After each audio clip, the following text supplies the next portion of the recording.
In today's video, we'll show you how to set stop loss, take profit, and trailing stop on MetaTrader 5. Let's get started. First, navigate to the left side of the platform to the Market Watch window to see all the available instruments. Simply right-click on the instrument you wish to trade and select New Order from the drop-down menu. The order window will pop up. Here you can enter all the necessary details. If you want to change the instrument, you can do that right here. Next, choose between market execution or pending order. Next, choose the lot size you wish to trade.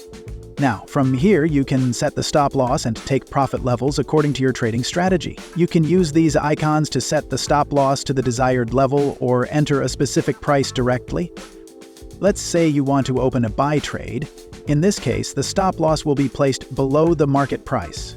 In case you assign the stop loss above the market price and then try to place a buy trade, you'll get an invalid SL or TP error. So make sure to set the stop loss or take profit correctly. Once everything is set, click Buy by Market, and that's it. The trade is placed with set stop loss.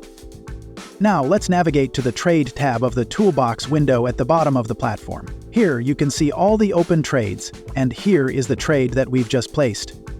Now let's see how we can set stop loss or take profit on an open trade. Let's set a take profit for this trade. Simply right-click on the trade and click Modify or Delete. A window will pop up.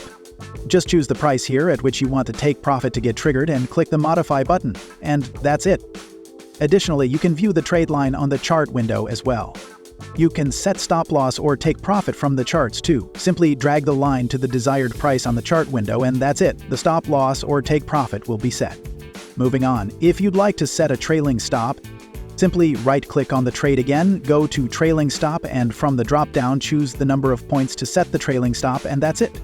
That was all about setting stop loss, take profit, and trailing stop on MT5. Thanks for watching. If you found this video helpful, don't forget to like, share, and subscribe to our channel.